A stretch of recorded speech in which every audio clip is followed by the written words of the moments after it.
And right here in New York, we had a tremendously terrible homeless issue already. And now it's a lot easier to see who's homeless because they're the only ones sleeping in the streets.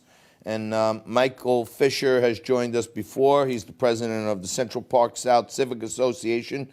He's an expert on homelessness. And, he's an advocate for fair treatment of New York City's residents and New York fighting this homeless crisis. Mike, thanks for joining us again. Really appreciate it. Sorry we're not in studio, but what's happening, buddy? Hey, it's my pleasure. It's good to see you again. So, It's crazy out there right now, especially with what's happening with the homeless people, specifically in the subways. I mean, I have to say that probably quite a few people over the last 2 or 3, maybe 4 months have caught the virus riding the trains, possibly from the homeless people. And there's quite a few homeless people that are using the trains as a shelter. I'm referring to the subways as a petri dish on wheels. I mean, it's a terrible situation right now in the subways. I mean, they're defecating in the subways, they're urinating in the subways.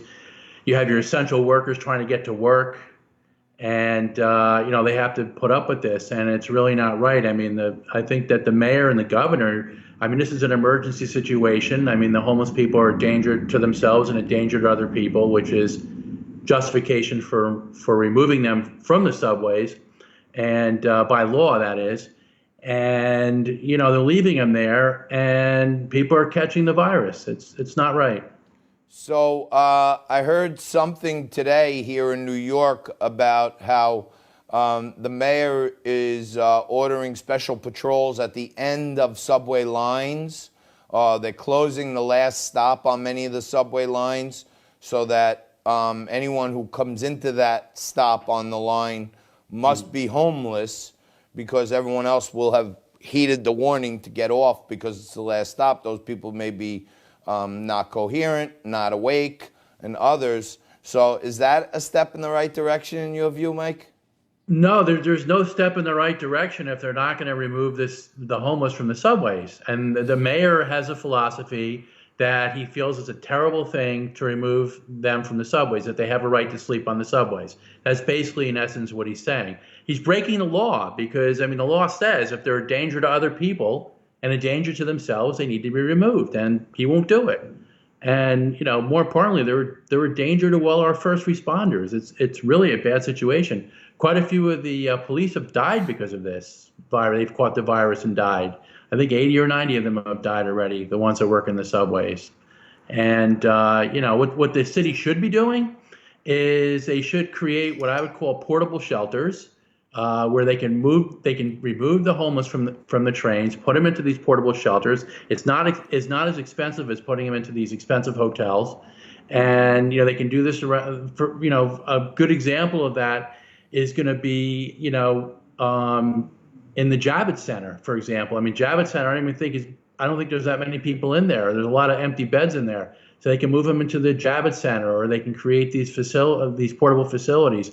But they need to get them off the subways. You need to sanitize the subways. Now, if they're not willing to do that, and they want to continue to put people's lives in danger like they're doing, shut the subways down. I mean, that's the only other option. Now, what will all the people do trying to get to work? Well, you know what? There's thousands of hotel rooms. Put them up in hotel rooms, make it safer for them, and provide alternate transportation for them to get either from the hotels or to get from their homes to their jobs. I mean, it's one life lost is one life too many.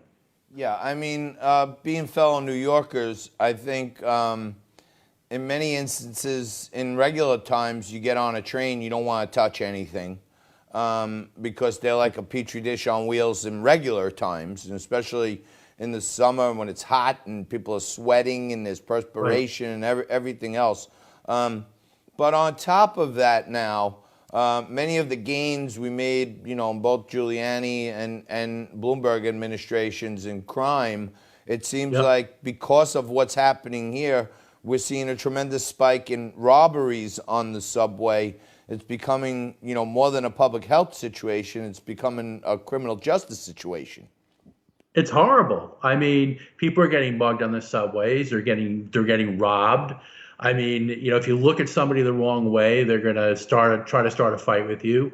And people that are trying to get to their jobs, these essential workers that are just trying to get to their jobs, work in the hospitals, try to save lives, shouldn't have to put up with this.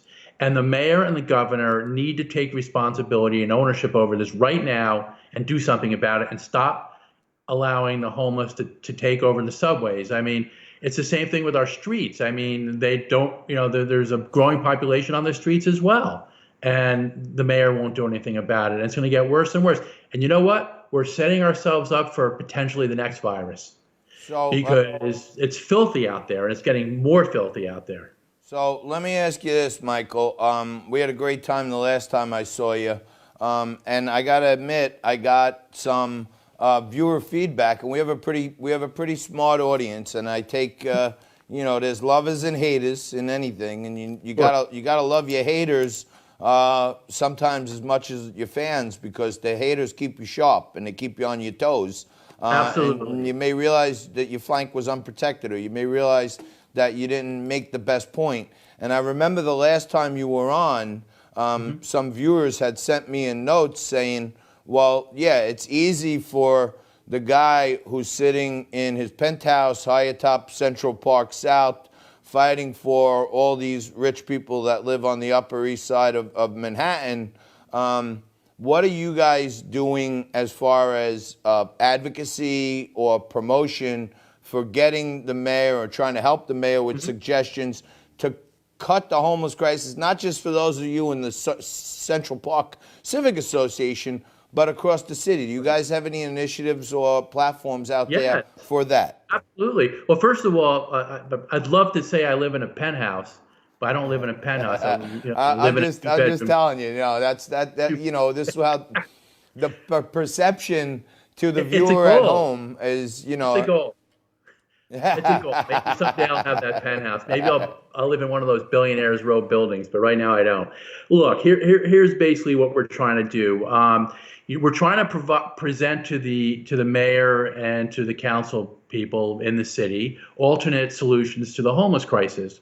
And right now, what the mayor is doing, he has his Turn the Tide program where he's renting out all these like 90 expensive buildings from slumlords around the building and spending a lot of money on them, $1 billion a year, to make them into shelters. And most of the people don't even want to go into those shelters. What we're proposing to the mayor, and what we'd like to also do, by the way, is we're working on trying to get a summit together. I mean, before this whole crisis with the virus, we were trying to get a summit together between the president and some of the states, not only New York, but some of the other states around the country, California, Seattle, and Washington, and so on and so forth, to come up with solutions. But, we have military bases right now that aren't being used because they closed them down. You have hospitals buildings that aren't being used. You have so many of these buildings owned by federal and state governments and land that would be a lot less costly to turn into modern rehabilitation programs and centers where you remove homeless people from the streets. You don't let them rot on the streets like our government is doing. You remove them from the streets and you put them into these rehabilitation centers, modern ones that potentially could be built like in an old military base. I mean, I was driving through a military base recently in New Jersey, Fort Monmouth, not too long ago. I mean, there's all these empty buildings they could easily convert at a lot less cost, and try to rehabilitate as many of these people as you can. You have a lot of drug addicts that are mentally ill, and alcoholics, and people that are mentally ill that need medications and everything. Try to get them into job training, try to get them into jobs, and try to get them to affordable housing. That's what you want to try to do. You want to try to help people that are going through bad times. Now, you can't help everybody, but at least have a place where they can live, as opposed to living on the streets. I mean, living on the streets, they're going to die at a much younger age, and they're going to probably a lot of them commit suicide. And so we want to really try to help these people. So that's what we're trying to push with the mayor, the governor of not only New York, but other states throughout the country that have this homeless crisis. And we're going to try to get the federal government and the state government together. We'd love to have President Trump initiate this with the states. We get a meeting together. I'd like to be part of that meeting and sit down with the experts and come up with some solutions, because this problem is going to get worse and worse and worse. And we need to do something about it. Well, I'm glad to hear that you have some solutions, and I'm happy to bring those thoughts and ideas to our platform anytime we can. I want to thank you for joining us today. I really appreciate By the it. way, John, I would have discussed that if the show wasn't interrupted with that with the special announcement.